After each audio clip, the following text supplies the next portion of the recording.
शहर कायद से लापता होने वाली 3 लड़कियों का सुराग लगा लिया गया है। दुआ ज़हरा, निम्रा काज़मी और दिनार तीनों लड़कियां शहर के मुख्तलिफ इलाकों से गायब हुई और 24 घंटों के वक्फे से तीनों लड़कियों का सुराग लगाया गया।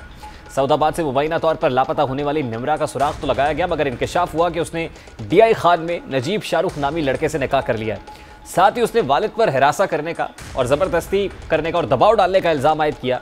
सोल्जर बाजार की दिनार के हवाले से थाने में FIR दर्ज हुई, मगर तलाश का काम जारी ही था कि खबर सामने आई कि दिनार ने विहाड़ी में असद अब्बास नामी लड़के से शादी कर ली है।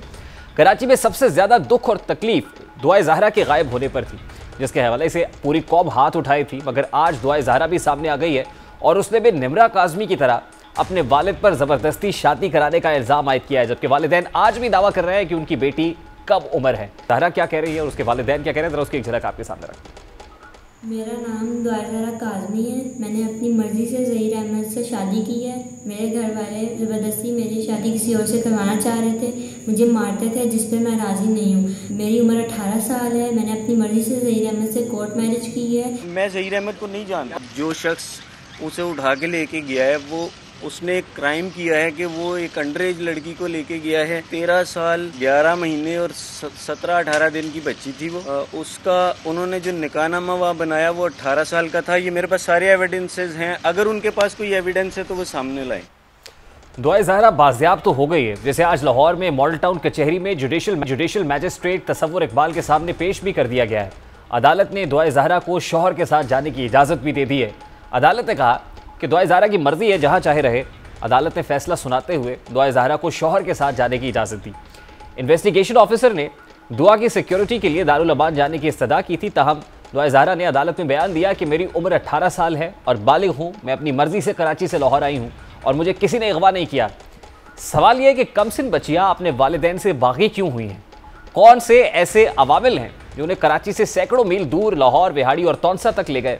वालिदैन से कहाँ गलती हुई है? क्या तीनों बच्चियां पाकिस्तान के सारे बच्चों की रवैयों की अक्कासी करती हैं? पाकिस्तान में घर से फरार होने वाले बच्चों की तादाद क्या हो सकती है? क्या नौजवान नस्ल अपनी ज़िंदगी में वालिदैन की मर्जी शामिल नहीं करना चाहती?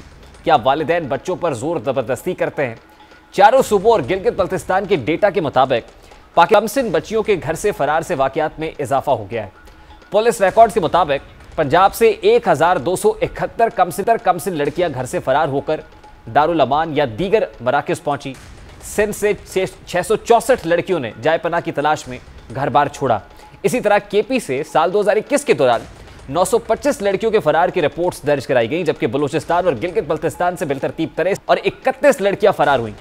कराची से पंजाब में शादी करने वाली 2 लड़कियों दुआ ज़हरा और निम्रा काज़मी के वालिदैन का दावा है कि उनकी बेटियां कम उम्र हैं, जबकि बेटियां इल्ज़ाम आयद कर रही हैं कि वो घर में मौजूद बंदिशों से तंग थी, उन पर वालिदैन की जानिब से तशद्दुद किया जा रहा था, उन पर अपनी राय मुसल्लत की जाती रही है। यही वजह है कि कमसिन बेटियां बगावत पर आमादा हो गई।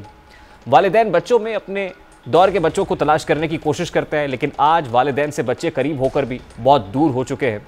फासले सिमटने के बावजूद वालिदैन से बच्चों की दूरी हमारे लिए सवालिया निशान है। आज डिजिटल मीडिया का दौर है, आज सोशल मीडिया का दौर है। फेसबुक है, टिकटॉक है, इंस्टा है, बहुत सारी ऐसी ऐप्स हैं। फिर एक मारूफ गेम का जिक्र किया जाता है, वो PUBG गेम। इनमें से भी 1-2 वाक़यात ऐसे हैं जिसमें कहा गया कि मुलाकात PUBG गेम खेलते खेलते हुई और उसके बाद नौबत यहाँ तक आन पहुँची कि शहर कायद से कराची से मीलों तक का सफ़र तय करके वो पंजाब में आन पहुँची और यहाँ पर आकर शादी कर ली। ये ऐसे वाक़यात हैं जो सामने आ रहे हैं, मीडिया के सामने हैं, जो रिपोर्ट हो रहे हैं, लेकिन अंडर रिपोर्टेड ऐसे कितने केसेस होंगे, ये भी एक अलार्मिंग है जिसके बारे में पता ही नहीं चलता है। ये तो वो है जो मीडिया की जीनत बन गए हैं, खबरों में आ गए हैं। ये दुआ ज़हरा है, निम्रा है या दिनार है, ये प्रोमिनेंट केसेस बनकर सामने आ जाते हैं। लेकिन ऐसे बहुत सारे केसेस होंगे, ऐसे बहुत सारे वाक़यात होंगे इससे मिलते जुलते, और ख़ासतौर पर जो PUBG वाला एलिमेंट है उस पर हमने हाल ही में कुछ ऐसे इंसिडेंट्स देखे हैं कि जिसमें PUBG गेम के ऊपर दोस्ती हुई खेलते खेलते और उसके बाद नौबत यहाँ तक आन पहुँची कि शादी हो गई। और फिर कुछ ऐसे केसेस भी हैं इसी तरह के मामलात में, क्योंकि इमोशनली इतना कनेक्टेड, इतना अटैच हो जाते हैं कि उसके बाद कुछ लड़कियाँ, कुछ ऐसे गिरोह हैं जो ऑर्गेनाइज्ड गिरोह हैं कि वो वहाँ पर काम करते हैं, वो लड़कियाँ यहाँ से ट्रैवल करके पंजाब में पहुँचती हैं, उसके बाद शादी का एक ड्रामा रचाया जाता है और उसके बाद जहेज़ का मुतालबा कर दिया जाता है। जहेज़ का मुतालबा किया जाता है, पैसों का मुतालबा किया जाता है, ब्लैकमेलिंग की जाती है और उसके बाद मामले को रफा दफा करने की कोशिश उस वक्त होती है कि जिस वक्त दूसरे ख़ानदान के लोग भी ये कहते हैं कि मामला उछले ना, ख़ानदान की पगड़ी ना उछल जाए, ये मीडिया में ना आ जाए, इसको कोई हाइप ना मिल जाए। तो ऐसे बहुत सारे मामला तब तक होते रहेंगे कि जब तक हम पेशेंट का मामला नहीं करेंगे, जब तक बातचीत नहीं की जाएगी। बच्चों को पबजी, सोशल मीडिया के ऊपर ज़्यादा इंडल्ज करने की बजाय अपने साथ जो है वो मसरूफ़ करने की ज़रूरत है, अपने साथ कॉन्वर्सेशन करने की ज़रूरत है, उनको करीब करने की ज़रूरत है, उनको सुनने की।